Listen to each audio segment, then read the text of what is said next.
Not everyone needs the venture money. That's Aleksandr Volodarsky. He's built a $16 million business. Within 3 years, we grew 8.5 times. But when he started it, he sold 17% for just $60,000 I didn't understand the market. and chased growth channels that didn't work out. A few $1 million were wasted in this time. He told me how he figured it out and built an 8-figure business, and why and how he built an 80,000 person audience across X and LinkedIn, and how to build a big business in a crowded market. This is Aleksandr Volodarsky's founding journey. All right, Aleksandr, great to have you, man. Thank you. Thank you. I feel like we've been talking for so long about content, growth, and startups in general, and it's good to finally have you come on the pod. Yeah, likewise. It's great to be here. So, okay, let's talk about Lemon and sort of how you got to Lemon, because I think some founders say you have to find some amazing idea and then they just go all in on it. That wasn't how it happened for you. You were like, I have an opportunity in front of me and I'm just going to go execute against it and take it and see where it goes. So Lemon is a pivot from a different business that previous business was actually like falling in my lap, you could say. And I couldn't find a job, and I was going to this different conferences, and someone asked me if I can find them a developer, and I did know a developer who I work with in my previous company, and I just helped them to work with this developer, and they were so amazed because they had experience in Upwork, and they like brought all their friends. So back then, that's grew into idea of a managed marketplace, of managed Upwork.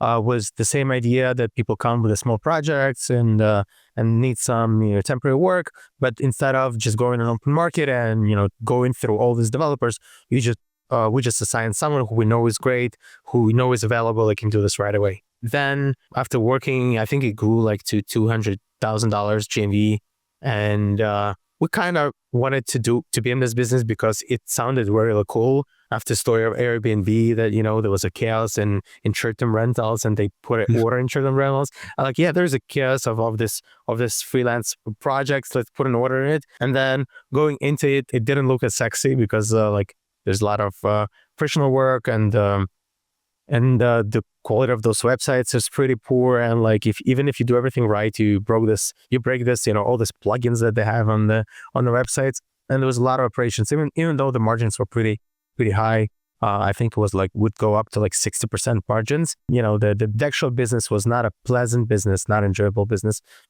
And at the same point, I started doing some kind of marketing, and the marketing worked, but not the clients that we're looking for. Different clients that were just, I don't care about the projects. I just need to add another developer to my team. And instead of looking for a developer for 5-10 hours of work, they were looking for 100 hours a month or 160 hours a month. And it was an eye-opening for us. Not right away, by the way. At the beginning, we were like, no, we still want to do that because it sounded really cool. If we can actually put a revolution over here, it would be amazing. But then my co-founder is like, dude, we get 90% of our revenue from the new type of clients that you require almost no support, and it's much less markup, much less margin, but we grew over there pretty quickly. So we pivoted to Lemon. What is Lemon IO today? And from that, I think within 3 years we grew 8.5 times X. Not compared to what we did in the first, I think, 2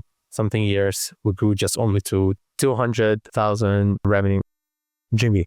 I think one of the interesting things is that you pivoted away from an idea that you thought, oh, this could be a revolutionary type idea. You pivoted into something that is, it's a crowded market, right? There's big players who've been in the space for a long time, and you've come and you've built a real large business on top of that. So how did you know that it was the right call? And then how did you actually execute against that?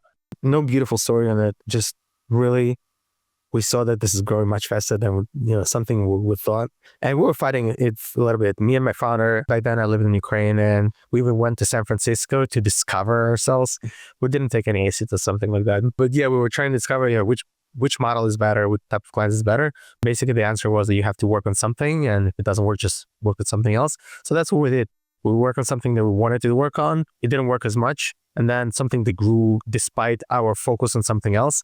So it was pretty obvious to do that. Yeah, market even back then, it was very crowded. Also, it's a commodity product, so it's really hard to differentiate over there. But despite all this, we were growing like crazy. So, it was pretty obvious. Building an audience is a full-time job, or at least it can feel like that when you're busy running your startup. But with AI making software easier to build, getting distribution is more important than ever. I can help. After growing my LinkedIn to over 40,000 followers and having 100,000 across all platforms, as well as a 60,000 subscriber newsletter, I know how impactful having an audience can be when you're building a startup these days. So I started Megaphone Studios, a ghostwriting agency specifically built for founders and their startups. Think of us like your startup's chief content officer. We turn your LinkedIn, X, or newsletter into a machine for lead generation, follower growth, and building your influence as a thought leader in your space.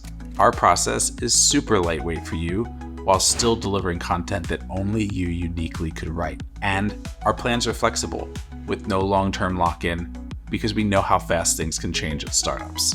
Oh, and I brought my buddy Blake Emal along to help me run the business. He has even more followers than I do. So email me at hauk@megaphone.network and mention the pod for a first month discount. What do you think the thing was that let you grow so quickly? So yeah, the answer is pretty embarrassing, but we pivoted in 2020. It was COVID. And at the same time, the rates dropped. People started investing a lot in startups and over-investing in startups. And there was so much money in the market. A lot of startups started. There was not enough talent in the market. So we were just riding the wave like then pretty high. And we created a pretty differentiative brand. I think it gave us some kind of differentiation in terms of like just remembering, because we had like a very unique copy on the website and our visual brand was pretty unique. So we had, people remember us more than, any average company like that. But we didn't have something that, we had a great talent on the platform. And despite like many companies like that, we really know our talent. We are in close touch with them. We have a pretty rigorous vetting process, and we know, every developer, their weaknesses, and we know which developer would work and which would be better for which product, for which project. And over there is our strengths. But like, if like compared to TopTal, we're not that different. And we were just, back then we were just driving the wave. What would you say to a founder who's in a similar position and maybe is struggling to make that decision to go for the business that's maybe growing faster, maybe isn't aligned to the vision that they originally had? Like, why do so many people get tripped up sort of waiting for that $1 billion moment when there might be a big business right in front of them? I don't think might be the right answer to every situation like this, because if you look at the stories like Notion, right? Notion was grinding for many, many years before they grew, and now it's like a massive company. If they would go into business that is, maybe would grow right away over there and then pivots to something that is short term, they would probably lose it's a massive company and everyone uses it and love it, right? There are many, many stories like this. So I don't know if my story is applicable to something else. In our case, we saw that it was not as sexy as a product, and that we were trying to do the same as Airbnb did. We tried to put systems and features to the things that were very unique. Like, for example, Airbnb did, how do you find the address? It was a big pain point. Like when you just randomly rent on Craigslist, right? How do you find it? How do you manage the keys and stuff? They automated all these bits and bytes of the small problems. We tried to do this. It didn't work as well. And people didn't comply with our features. Yeah, I don't think it's unique. So I don't want to tell everyone, just look at, maybe there are other opportunities. I think, it's a bad advice to do that. But in our case, it worked well, and we grew to a decent sized business. It's not a $1 billion idea. I imagine the biggest competitor, TopTal, might be a $1 billion company already, because they had like in the best year they had like a sales, I think like $400 to $500 million of revenue, something like that, around that. So they might be a $1 billion company, but like the rest of the market, I don't think so. Let's talk about branding, because I think you guys with Lemon have a very distinct brand identity. You kind of emphasize that on your own social media. And actually the process of going from Coding Ninjas to Lemon was this very intentional rebranding process. Maybe let's start there. What went into that actual process of changing the brand, and why wasn't Coding Ninjas the right brand for the new target? Why Coding Ninja is not the right brand? I think it's obvious. Like the ninja word became like a curse word, like something you avoid. Like, like people right now avoid like 30 under 30. If someone says I am a guru or I'm an expert, I probably would avoid them. Ninja is the same thing. When I came out with Coding Ninjas, I just had my first baby. It was like 100 degrees outside, and I had the first client wanted to pay me, and I went just to the I lived in Israel back then, and I just went to local IRS to register the company, and like I just needed the name, so it was like Coding Ninjas, like whatever, just to get rid of it. But then we decided, oh, this company needs a brand to grow, and we thought, we need to change. We need to change visually. We need to change how we communicate. So we went into it. We were pretty open-minded in terms of branding, and we partnered with a few people who helped us to develop first of all, the brand persona, and they helped us to cut all the bullshit and all the marketing way of thinking. Just go in to think like what type of people are looking at us, and how would they see us, and how do we want them to see us? And we just went and to describe this personas. Our brand persona and our target persona would describe pretty in a very, very little detail, including like what the name would be, where they come from, what their pet names, and like we just go in details, what they listen to, how they spend their day. And we developed a pretty good picture. Like you could make friends with these people, like you could read about them and say like, oh yeah, I can relate to that. And then we went and actually like not stress test, but like tested against real people, and it worked. And then we took a team, our friends who is designer team, amazing designer team. They just took and said, oh, we have a vision for you. Like, in visual design, we have a vision for you. And they came up and it was amazing. It really related because like we showed that, this guy lives in Silicon Valley and he's like very, very into this startup culture, which is actually a cult. And it's a cult. Startup is a cult in many ways. And, YC speaks about this a lot. So went into this culty theme.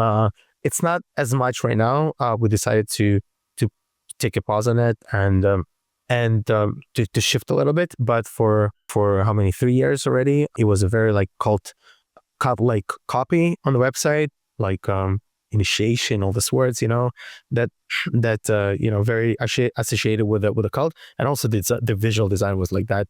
And it gave us a pretty big boost at the beginning because people remember us, people, related to the cult, but also I think they remember the branding, they really like the copy. There were a lot of people would come to me a lot. It's just not 1, 2, 3 people, a lot, like dozens of people come to me and say, I'd actually spent time and went and read through your website because the copy was so good. We even have a tale that is reflecting the story of our hero. It's on the website, by the way. It's amazing. Our content writer, head of content back then, she came up with that. So we actually created a actual tale with the drawings. It's pretty amazing, by the way, about our brand persona, and it was amazing. Yeah, I would definitely recommend folks to go check out the site. It's very unique, and I think a lot of stuff to think. There are a lot of things on there that people can take away from it. By the way, it changed a lot. The website changed a lot. It's not as we went a little more pragmatic right now because we changed the goals. By the way, the thing that we missed, we realized pretty late, and we should realize much earlier, that visual brand is like a teeny tiny part of the brand, and the copy, the tone of voice is a teeny tiny. It's like in a single digit percentage. Then you have to build the rest of the things around it. Like you have to build the trust, you have to build the content, you have to build a lot of things, like reviews and case studies and all this stuff. And we missed it. We missed it pretty early. We should have done it right away. So we had to work on this, enjoy everyone loves us for 6 months, and then just get down and work on building trust, not only on our website, but like all over the internet. We didn't do it. And this is what we're working on right now. But this is what we missed. That's why we decided to go in a little more pragmatic. Maybe we'll come back to the style of brand in the future, but right now we just have different goals. So once you made that decision to rebrand, how did you sort of execute that and deliver the news to clients, to the world on social media and things like that? Like, what was the actual tactics that you used that other founders could learn from? Nothing special, by the way. We just rebranded. We just moved the clients. We fired a lot of clients, by the way. Because back then we're trying to, let's keep that model and this model because we made money, and it's, I'm Jewish, so for a Jew, it's really hard to let go of the revenue existing. So, but like at some point we said, like, we need to focus. So we find a lot of clients. We moved the clients that were like, in this business model. Yeah, it was pretty easy. What actually benefited me is building in public and like going through rebranding in public, and was very beneficial. By the way, it's also a part of the brand, because when you're building in public and you're transferring what's going on in the company, you're building the trust from other founders, especially if other founders is your target audience. This is part of the brand. And later on, like we had a goal at 1 year, we had a goal to get to $10 million revenue GV. And I started repeating this like crazy every day. Every day I was talking about this, to the extent that people really remembered us, remembered that this is our goal, this is our mission, this is like what we're working on. And they would actually even pay even more attention to us. Yeah, I want to talk about building in public too. You've done an incredible job building your kind of founder brand, both on X and also on LinkedIn too. I talked to Thibaut about this when I had him on the podcast recently also, but curious on your opinion. Do you think that building in public is still a good strategy in 2025? The thought would be that AI is making products easier to build. And so putting out your sort of secret sauce or how you're doing things process-wise might not be as beneficial to the company anymore. Do you think that's true? First of all, if you're building in public, you have to know like why you're doing this. If you're doing this for marketing purposes, you have to know like what are you talking about. Like I'll give you an example. If your target audience is other founders, yeah, you could talk about numbers. By the way, numbers are not as sexy anymore as they used to be. And you're talking about processes and you're showing what you do, they can work. And I saw some people complain on Twitter about like, how one guy stole their whole process and landing page. Yeah, I don't think you have security from that, even if you're not building in public, but this can happen too. But like, let's say you are a travel agent. You can also build in public, by the way. And I saw those cases. You can go and talk about all these cases of your people who went on these vacations and the unique things that you find and unique travel experiences. And, you can still build in public because you're building your persona of the person who is an expert finding these unique things, unique travel experiences. Like you have to know who's your target audience and why you're doing this, not just, yeah. Or you could do what Peter Lytle does. He's, lately he's been he's still building in public fairly a lot. And he's talking about like his challenges with engineering and everything he has, but also he shit posts a lot. So this also works. And he has grown in the last year or two from 100,000 to 500,000 followers. And majority of that was not building in public. Majority of that was just being very opinionated and like just being vocal about all these problems in Europe that he talks about and in business, etc. I think you can still do really good in building public, but you have to really understand who's your target audience and what would they appreciate. Yeah, it used to be much easier because there was like just few of us who did it, right? Thibaut and then me and you, and like it was just pretty easy. You could talk about numbers and people were like actually nerding on like, oh, this guy just grew 20% this month, amazing how he did it. And people were really liking this stuff. It's not anymore. So you have to find your way. But I think being transparent is first of all, it's skill. But secondly, I think it's an advantage. Being transparent is a big advantage. If numbers aren't resonating as much going into 2025, what are the formats, the topics that you think people who want to use social media as a content marketing channel, what should they be doing instead? You have to know your audience and you have to relate to them. That's how you build in public. Like you have a company and you're discovering new ways to grow it in marketing, and you can talk about experiments, product experiments, marketing experiments. If you're learning something new that you didn't know before, like you're applying AI to your processes and something you're learning and sharing, this is a way of building in public. You're not saying I'm already an expert, but here I'm learning and applying this and let's learn with me. I think it's going to work. It really depends. Like I gave you an example with a tour agent, and she did really well on her local market and she was very popular without spending a dime on marketing anything. She was just on Facebook, just sharing all those tours that like no one actually takes. Everyone takes like the regular tours that, to Cancun tours that like everyone takes, but she's just open. She finds this stuff and she shares how she found it and why it's unique and, why you should go there and why it's important to go there and not there. If you like just sharing, look about all those guys who are talking about like real estate, right? There's so many Yeah, you don't have to. You have to give up the numbers, but you could talk about like why this property is better than the other property. Why, what kind of problems you can run into. There's a guy, Ali, I forgot his name. What he did is just shared a like 20-second video every day. He was building a building. He was building an apartment building in Brooklyn, I think, and he was just shared for like for the whole year, I think. He shared like 20-second clips, and she just went every day consistently. He did it. I think it's amazing. He gained a lot of followers. He gained a lot of friends, and you just need to know who's your audience, why you're doing this, and in what way you can build in public that will relate to them. Do you guys see a good portion of your revenue come as a result of this? Like, is this driving the bottom line for you guys? Not today, but in early 2021, in the first 2 quarters, it gave us like 40% of new revenue from that. So the algorithm changed, and I'm not a good writer. So like everything that I did it was really hard for me. I would spend a lot of time on Twitter just to get into the like, what people want to talk about, what people was resonating, and then like sitting hours on this small pieces of content, in Google Doc. So it take a lot of time. So when the algorithm changed, I just lost motivation, to be honest, and I couldn't come back to it. I still believe it could bring a lot of revenue, and I would do it, but like I don't know. I just really hard truth is I couldn't come back to it. It's really hard to start again. Like when you're doing something, you're writing something right now, and you're getting like, I don't know, 2,000 views. And before you could write a thread, I remember I wrote this thread on One Person Company, and like I did, I think like 10 threads on that, and every thread was like 2 million views.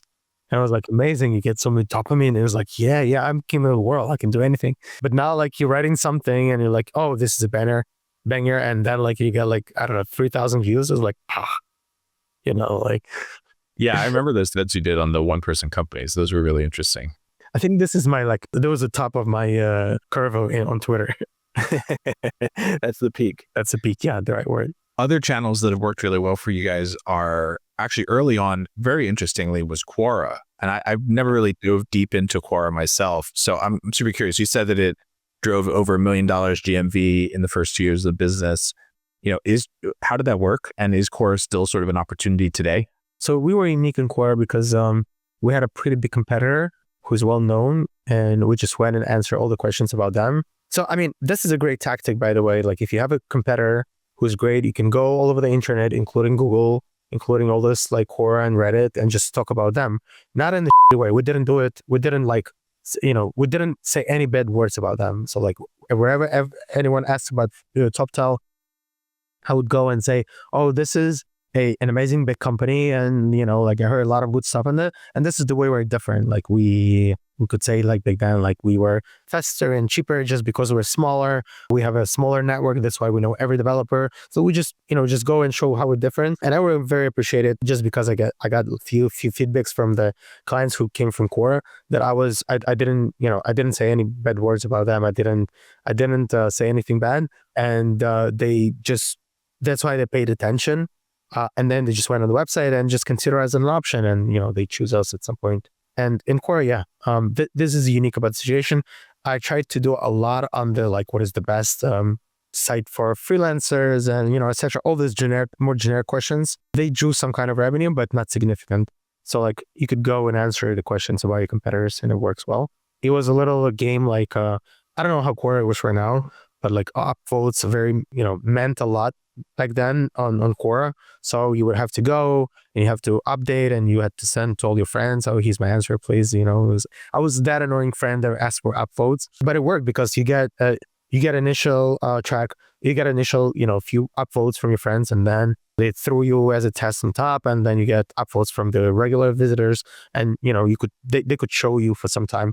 Then it didn't work, so I dropped it, but it gave us a pretty good boost at the beginning. Do you think there's a new site or new opportunity like that if someone's starting a company in 2025? Yeah, I think Reddit is the best place to do that still. I think Reddit is growing even more because it is the place that AI will not be as influential in terms of content creation. So I think, I don't know, somehow Reddit is much more protected than Quora and all those places in terms of maybe because they have like actual moderators and people who are devoted to moderate those channels. But like Quora, I think it's already populated with AI and all those places. Yeah. Interesting. So you're bullish on Reddit as a platform for people to be, using definitely, yeah, 100%. Interesting. And you know why? The biggest indicator, because we couldn't game it. I mean, you could game it a little bit, but like in terms of like scale, we couldn't game it. And this shows just like if you're gonna do content on Reddit, they're gonna ban you, and you're not gonna be able to do it. I'm sure there's a lot of things going on, but like if you're targeting B2B, especially B2B, I think you can do well if you're very genuine and open and you want to help people. Yeah, you can bring a little revenue from there too. Yeah, interesting. The moderators definitely sort of create an environment where AI generated spammy type content, promotional content is really hard to see results from. So you do have to be more authentic, and it's there's more friction to creating that, getting it out there. I mean, Twitter too, by the way. I still believe in Twitter a lot, but just in Twitter you have to have your own audience to be able to grow. And Reddit, you're just using someone else's audience. So it's easier. I mean, I seem like I have a friend who's a indie hacker, and he started also his ATS on Reddit without even promoting. He would just talk about it and see what kind of resonation, if it resonates with a target audience. So yeah, I'm still bullish on Reddit for sure. And you guys also used podcasts as a growth channel really effectively too. Podcast ads in particular. I think it can be hard to know whether an offer is going to resonate through a podcast ad because someone has to go somewhere else to then engage with that offer. You can't just like click the audio podcast and have an action take place. So yeah, what did you do to make podcasts successful for you guys? First of all, we were successful only with a few podcasts only, and a lot of them didn't work. What did work is how it happened. I was a very big fan of MFM, one of the first listeners, and like I would just jump on anything that Sam and Sean does. And when they said they're opening the ads for, we didn't have much money, but like when they said we open ads, I just jump into it without even thinking. And it worked for us very well because people come and they like get off on the ideas that the guys share. And it was funny, like me and the salesperson would always without listening to the episode of MFM, we would know what the guys were talking about, just because after that they just spew a number of people who never become clients, but they come with the ideas that were discussed on the website and say, I want to do this. How much will it, how much will it make how much will it cost to build this idea? It's pretty funny. But yeah, we grew pretty messily, and we were growing through MFN, and until they sold to HubSpot. Even after that, I think at some point it was already maybe a year or even 18 months into the acquisition by HubSpot. We were still getting leads from the previous episodes. So yeah, it was a unique case. After that, we tried a lot of podcasts, big ones. The problem is that there's two ways to track the. I don't want to say ROI because it's hard to track ROI, but like to track the return. The first one is direct return, when you ask where you did find that. So they say, oh, we found you on this podcast. The other one is like building the crowd, the cloud of awareness. It's hard to track. So when in I want to say early 2023, when we realized we're losing a lot of money, we don't want to do this anymore, we cut a lot of expense. So all the podcasts that we couldn't track directly, that we were getting the actual ROI from the people who say we found you there, or we could, we would send them to a different page where we could, say, if you go to this page, you're going to get a discount. So if we couldn't track something, we just stopped advertising on those podcasts. And like a lot of big podcasts went away, most of them. This Week's in Startups, we've been advertising already, I think, for 3 or 4 years. And the startups for the rest of us, much smaller, but a lot of, loyal audience, and we love them. They're great. What really worked for us with the podcast is not scripting the hosts, because when you're scripting the hosts, they, even their voice changes and it's not the way they speak. If you just give them the bullet points of this is what we want to address on the ad, and they just speak in their own tone of voice and their own natural way, the people who are listening, who are fans of this influencer, they would probably much more listen to them than to a scripted message. Want to get more insights like that? Each week, I actually interview multiple founders. For the ones who don't join the podcast, I write up a case study and share it with all Founding Journey members. I also write weekly tactical deep dives, share startup opportunities, and analyze trends that I'm noticing. We've also got a community of founders, an investor and pitch deck database, and more fun stuff like over $60,000 in perks and discounts to help you build, grow, and raise capital for your startup. Go to join.foundingjourney.com to get access. Yeah, just another data point for the importance of authenticity, right? And you could see the podcast that where people, where the host doesn't care about sponsors. When they're just saying, Lemon is a marketplace of Reddit developers, go there and click the button, get the discount. And this podcast network from like the same This Week in Startups. And you can hear Jason Calacanis talk about us. I mean, he's not our fan. He barely knows us, but he's like, he's expressing himself and he's like very active. And he talks in the way how he would speak about, some news on the startup scene. And, it's relatable, more noticeable. And, we get a lot of leads from there. Yeah, I mean, you guys are basically a case study in how to use these awareness-centric channels like podcast and also content marketing on social media in order to drive real revenue. I think a lot of founders struggle with putting dollars, the valuable dollars of the early stages of a new business. They struggle putting those behind channels that don't have, direct response, right? Don't have direct attributable ROI. What gave you the confidence to sort of invest so heavily in these like less attribution heavy channels? Because MFM worked so well, we made so much money from it. It was like, yeah, let's do this for every podcast, all those guys, with the big audiences. I don't want to name the names, but like you were like, yeah, if MFM worked, let's try everyone else. And we'll spend like, I think like at least $500,000 on this podcast outside of MFM, $500,000, and some of them worked and most of them didn't work. And then we were pretty reckless because we were growing, the market was growing. We said, yeah, let's grow at all costs. I was following the hype like everyone else, but instead of everyone is like spending their venture money, we're spending our own money and like funding from the revenue, and like a few $1 million were wasted in this time. Yeah, I mean, is that something that you think all founders should be doing? Is like exploring these types of channels?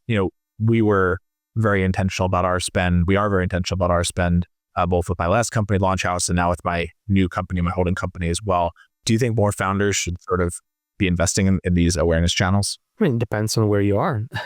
You have to be very intentional in what is your stage and what is the basic you need to do and what is actually you have to do. And like, if you're in an early stage, spending money on the podcast is a dumb idea. Even if you have the money, like you have to shift your, because you're going to get all those like, oh, we're on this podcast and this mention, but it's going to distract you from basics. And I'm very guilty on this. Like, you have to be very aware of where you are and what is your goal, and repeat this goal every day, because you get a delusion all the time. And like if you're at the beginning, it has to be founder-led. Sales, founder-led marketing has to be like at the beginning, you have to just understand the target audience. If you're going to go and spend $100K on, I don't want to say names, but like you can easily spend $100K a month. And, but you lose the touch with the reality, and you don't build the basics, like the basics for, search engines to find you, the basics for explaining what is your service and, why it's important, why you're doing the best this service or product. Like there's a lot of things you have to do at the beginning that is much more important than throwing money at the podcast. Like you have to be very aware where you are, what is stage, and like what do you have to do, what is your goal. I totally agree that founders should be the ones sort of doing sales and doing processes first before sort of offloading them to other folks. Sales, I think, more important than basically anything else, because you're face to face with the customers, right? And you have access as a founder. You have more access as a founder, because if you go, let's say you're part of some kind of network like YC or Techstars or whatever it is, Hampton, that is like a network of founders. Like you're a founder, you have more access at the beginning. If you put the sales manager at the beginning to do all this thing, they're going to succeed less and they're going to take them more time. If you're a founder, you just can do this much faster because you have access to all these people.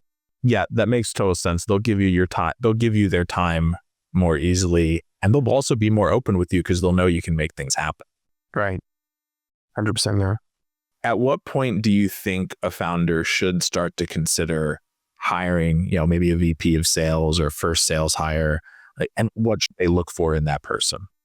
I build a company. It's profitable. We're making profit. We're a stable company. I love it. Just, I don't want to give, advice to people who are in different situation. But what worked for me is just to find a person who is as maniac as me. And like, as I work until 2 a.m., she would work until 2 a.m. And so this was the first person. it's a good thing I didn't look for like VP of marketing in the beginning, because like I had to find another IC who would replace me and I could work on something else. Then she helped me to hire another IC, and then we were looking at like, a more manager role. So this worked for us, and I think it was a good move, because if you find a VP of sales, I mean, again, like if you only enterprise sales and you've raised like $100 million, maybe it makes sense to hire someone VP who did it from zero to $100 million of sales and do that. Maybe it's a great idea. For us, the right idea was just find the same maniac as I am and just to replace me in this being as intensive in the work as I did. Another thing I wanted to chat about is fundraising. And I think you have some interesting opinions on this, because you guys actually did take on some money in the early days. And I think I remember you saying it was the dumbest thing you ever did. So I'm super curious why it was the dumbest thing you ever did and sort of what went down. So why? Because we didn't have the idea where to spend this money. We had an idea that we can grow with a little more money. And when it came, we said, okay, let's just put it into Google AdWords. Back then it was Google AdWords. And just money left the bank account. It never came back in any form, in form of money, in form of leads, in form of reputation, nothing. We felt that we're not coping well with our outside help, and just money was wasted. We didn't do it like very intense. We knew we need to raise money, but we didn't say why. So like if I would go back in time, and I don't want to, but if I would go back in time and could relieve that, I would probably just analyze, why do I need the money and how much do I need, and where are implications of the money, and what will be next? Like what will be like in 5 years? If I raise this money, what are going to be in 5 years? Because like I didn't answer the question of, do I want to be a venture story or a bootstrap story? I didn't answer the question, what do I want to do with the money? And also I didn't answer the question, like, am I ready to, like, we gave up for $60K, we gave up 17% of the equity. And back then I was living already in Ukraine. And I mean, I don't want to say it's standard, but it was not crazy. It's crazy in America, but it was not crazy in Ukraine. And like, now I realize that 17% is like so much. It's like, wow. Like, and back then I was thinking about the money, not about the equity. That's why it was a dumb idea. I would go back and I would realize, why do I need the money? How I would spend it. And instead of just spending time on finding investors for this just tiny portion of money, like $60,000 is nothing. I just had to go and just find more clients. That's what I had to do. So you're not anti-fundraising. You're just 100% not. So there's two ways of funding. There's like initial funding where you get angel money, and it doesn't mean that you have to go the venture route, right? And there's venture money. So for the venture money, I'm like, okay, my belief, I don't know if it's true. I've never built a venture-backed company. I've never invested in a venture-backed company. So I have no knowledge on this whatsoever. But it feels like a lot of ideas, most of the ideas that I see don't need venture funding. If you're not building something that requires a lot of R&D, or like Stripe, for example, right? Stripe needed to do a lot of R&D to comply with all these banks, and they had to do a lot of business development. There's no way they could do it. Yeah. But the ChatGPT wrapper, I don't think so. Yeah. You could do it without money. You could raise like $100,000 or like $1 million of right now you can back then, I think right now too, pretty cheap. You can raise like $1 million. As by the way, the Hustle did the same. They raised $1 million. TopTal did the same. They raised like I don't know how much, like $1 million or $2 million they raised, and they never raised the venture money. So you can raise the money just to ease your way. But like the venture money, not everyone needs the venture money, but there are a lot of companies that do. Like Tesla would never do it. Like this guy, I forgot who develops drugs in the space. Like, yeah, you cannot fund this with your own money. You're talking about Delian with Varda. Yes, exactly. Yeah. I'm very bad with names, but yeah. Yeah, you can't bootstrap a drug space creation company. You cannot bootstrap a job creation company. You cannot bootstrap a space company. So it's like, yeah. In your guys' case, did you consider buying that investor out at some point? We did. We bought 6% back from one investor, and we're considering buying more. It's just a matter of balance. We don't want to go crazy and just like clean everything we have in the company just to buy it out.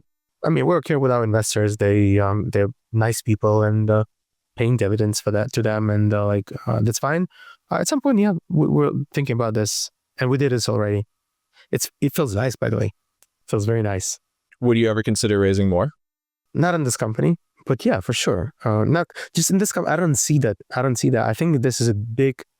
It will be a big delusion for us. Not in terms of equity, but in terms of focus and stuff. There's a lot of things we can do with our core revenue, and we're very profitable. Like I could fund how much can I raise on the stage? $5 million? I think I can fund this from our revenue, not from revenue directly, but we don't need the money right away, right? I could fund partially from our revenue. We could take on some debt and then pay it off. I see other ways, but we have nowhere to put $5 million, to be honest, right now.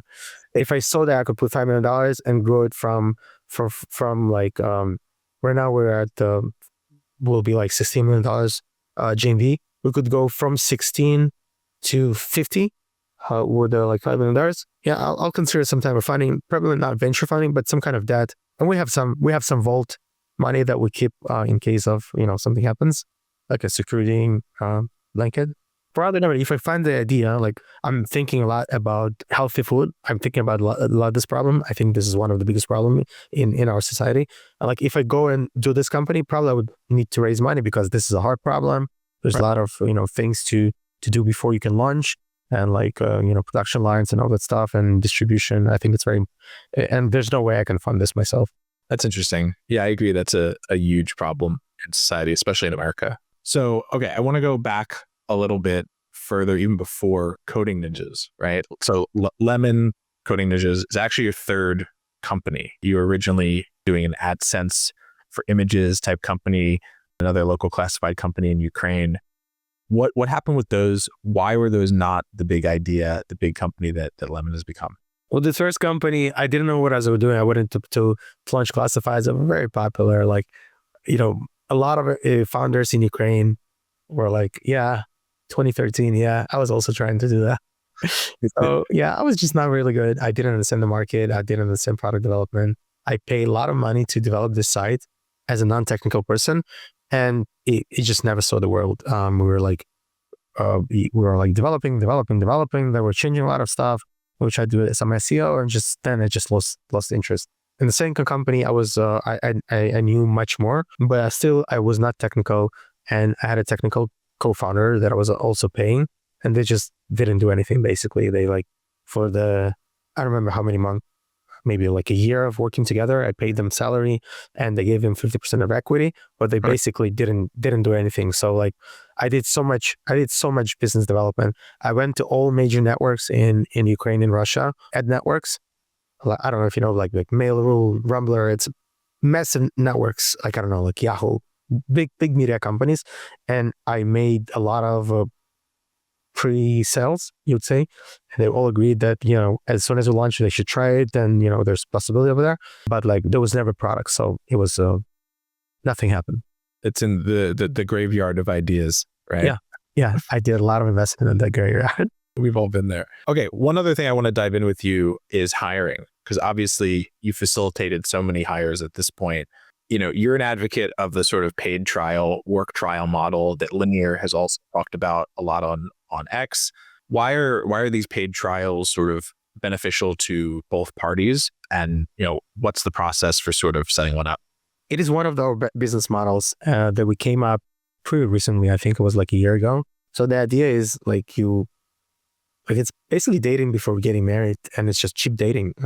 If you go into the employee-employer relationship without after spending 5 hours together, they don't know the product, they don't know the culture. I mean, if it's say Facebook or Google, they know the culture, they can read a lot about it, and you can send some secondary signals, letting people talk about you on Glassdoor and all this stuff. But in reality, it's not. So we came up with this product where you can come and work with a person for 4 or 5 weeks, work on some project, pay by hourly.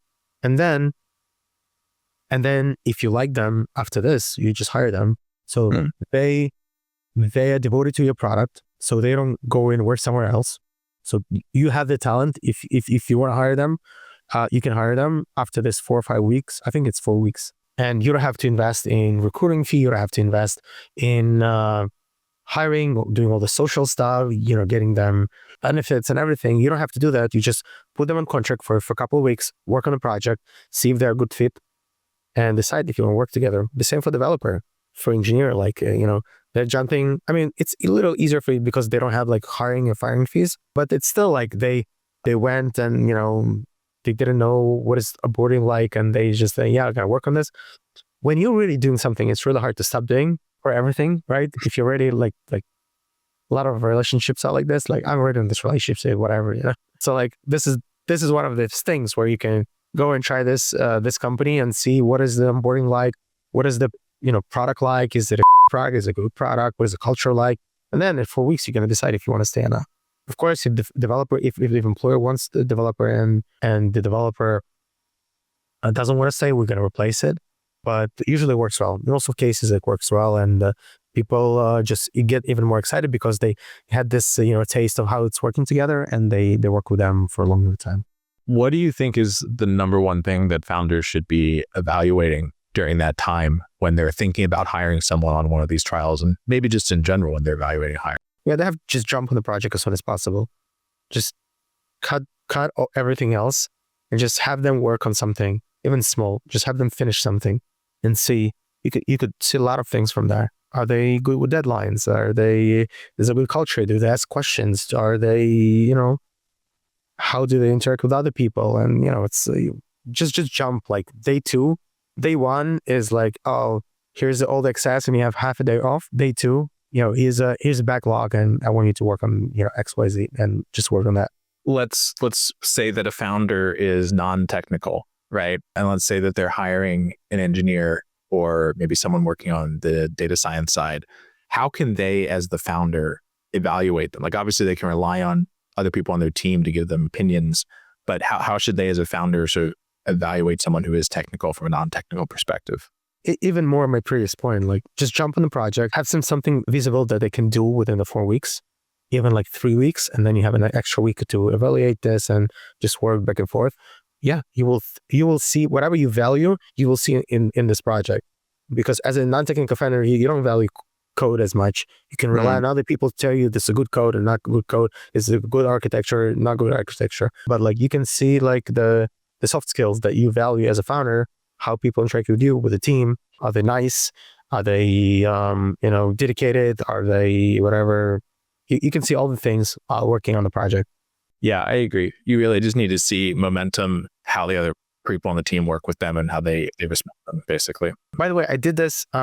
We did a recent sales hire and we did the same thing. Myself, I'm not really good at onboarding.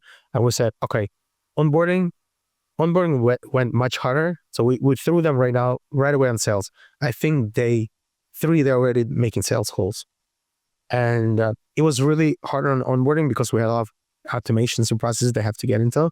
It was a little bit more painful, but I could see them with a client on the day 4 or 5. I could just go and listen to their calls, give them feedback. And it was amazing. They outperformed the second month already. So one decision with the team that you made that I think caused people to talk a lot about it on social media was when you guys were obviously growing and then you decided to focus the business and lay some people off on the team. And I think you wrote a post about this and it went super viral and people were giving a lot of opinions on it. Why was that the right decision for the business, even when it's growing? It's really pretty that you call it death threats as a different opinion. Yeah. So yeah, we had to let go 10% of the team. Most of them were in marketing. Yeah. It was not a popular idea. Of course, people gave a lot of hate and became popular in all the social media, like Twitter does, and they were posting the screenshot on Reddit, and like I was a man of the day back then. I even texted to Nick Huber, right, from Bolt. Yep. Because he gets a lot of hate. I was like, do you have to be proud of me right now? And he was like, yeah, welcome to the club. Yeah, we were not doing really well on marketing. We did a lot of that bad decisions. And it was really hard to see the path, how to make it successful. I didn't see it. The team didn't see it. And so like the best way was to part ways for us and for them. So because like, yeah, all of them found jobs really quickly. We gave severance. All of them found jobs really quickly. And like, I cannot judge if they're more happy or less happy than the company, but in our company it was a real struggle because I'm not a good marketer. I'm not a good marketer leader, so I could not fix whatever was not working, and they couldn't fix whatever was not working.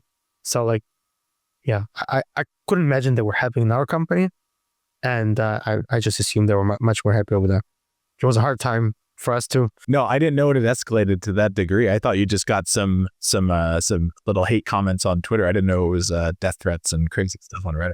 I think it had like maybe 5 million views on Twitter, and then another, who knows how much on Reddit and all these places. Yeah, but it was okay. I mean, like, also maybe I misrepresented it because like, yeah, we let go people, and I also put a percentage how many people let go, so it probably didn't look good. So miscommunication from my side. But yeah, I mean, hate on Twitter comes and goes. Like, people don't remember you. Like, there's so many stuff happening. Like, people don't remember you in 5 hours. Yeah, they're gonna on you, and then yeah, whatever. Yeah, I've been there. I've been the hated person of the day too. It happens with the best of us. And I think, people don't get to see the context that goes into sure. No one things. cares about the context. No one cares want to express. People want to give an opinion. No one cares about the context. Yeah, like obviously it sounds like it's the right decision for the business and for everybody involved. So yeah, sounds like it's the right call. And the business, we didn't know we're gonna survive, and now we are so profitable. I can't believe this is happening. Right. Not because we let the people go. The salaries was like a teeny tiny portion. We just started making better decisions. Yeah, we faced that. We made bad decisions, and we analyzed what was bad, what was not working, and like what else we have to do. And like, we went through a period. I mean, I know like people who are not founders think, oh God, yeah, what are you talking about? It was hard for you. You let people go, then now they have to go look for work. No, for the founder, it's also a place to be. You let go. You're a failure right now, and you have to analyze what failed, or you can get into your head and be in depression forever. But if you don't want to do that, you have to analyze. You have to analyze how you failed, what you did, and like we make much better decision. The letting go people didn't make even a drop difference in our revenue P&L, but like making better decisions, yeah, definitely. We went from negative hundreds of thousands of dollars to positive. Yeah, it's just crazy. Yeah. I mean, it sounds like it was obviously the right decision for everybody involved. So cool. Okay. We have a couple rapid fire outro questions here that I like to ask. So first one is, obviously it doesn't need to be somebody you took money from yourself, but just who's an investor that other founders should take capital from and why? At the beginning, investors should be someone who can learn from. Like if you're doing a teen app, you should take money from Nikita Beer, right? He could invest in your money and he could advise in you without paying extra money for advising, but you can learn from them, right? So I think early on, this is important. Someone who can add value, accept the money. It's hard to find, but like if you actually care about your company, you would spend more time on this, finding people who would, who was that? Someone launched, was it Mercury who launched and they took money from all its influencers on tech influencers? And everyone was talking about Mercury and they were getting so much love just because like you just got endorsement from the people who you cannot buy endorsement from, right? I think it was Mercury. I'm not sure. But like this is a smart move because like you can get a lot of added value from the people who invest. Yeah, people who provide distribution have crazy leverage right now and they'll probably only continue to increase. Next one, what's one thing that you would change about the startup world? And the hype of venture capital and just think as a tool and get the hype of a profitability. I read this book, Profit First, changed my life. I really recommend to everyone. And if someone is a founder and they, want me to give them a free book, I bought, I think like 50 books to different founders. Just DM me on Twitter and I will gift you this book. Oh, wow. That's an awesome offer. Thanks for doing that for I love doing this. It's changed my life. And I'm sure if you're a founder that already makes revenue, it's an important book. You don't have to follow it. Maybe it's not your story, but just to read and get into the mindset of being more mindful about your decisions. It's a very important book. What's your number one best piece of advice for a first-time founder? Don't listen to advice. I think this is the best advice. I don't know. Yeah, but does it count? Yeah, that counts as follow your gut, I guess. You read so many opinions, but they are worthless. Worthless. There's no worth in any advice. And I was like, at some point on Twitter, I was like, yeah, talking about like how we did it and was advice. And then it's like, why are you giving advice? Like, don't listen to advice. Be curious and learn how people get to succeed in stuff. But like, don't listen when people just, trying to unload things on you, because they have nothing to do with your growth, with your company, and they are not sensitive to what's going to happen from their advice. So like, yeah. All right, last one. What's something that you believe that most people disagree with you about? Profitable startups, probably. Yeah. Building a profitable tech company, I think a lot of people think it's a and again, I don't think this is applicable to everyone, but I think I saw Brex become profitable. I don't remember how to spell the company, this Brex competitor, Mal, I think it's they became profitable. Yeah. I think Replit became profitable, but still, yeah, it's a long way, and I think it's very important. We're definitely seeing that trend as we head into 2025. Where can folks find that? Where can they find you? Where should they follow you? You can find me on Twitter at Volodarik, Volodarik. And if you have any questions, I'm open. My DMs are open. I'm open to answering them. Happy to help and not give advice. You heard it here first, guys. No advice from Aleksandr, but you can reach out. No, I'm happy to talk. Yeah, definitely. Cool. Well, hey, man, thanks for coming on. This was great. Great to have you on. And I'll see you soon. It was a fun conversation. Thank you very much. Cool. Bye. Thanks for listening. I write up my main takeaways from every conversation and make them available to all of our members at foundingjourney.com, along with a bunch of other perks and more content. If you found this conversation valuable, subscribe to Founding Journey on Spotify, YouTube, Apple Podcasts, or whatever your favorite podcast app is. I post a new episode every Thursday. Also, consider leaving us a rating or a review. As a brand new podcast, this is the best way for us to get out there and founders to find us. See you next time.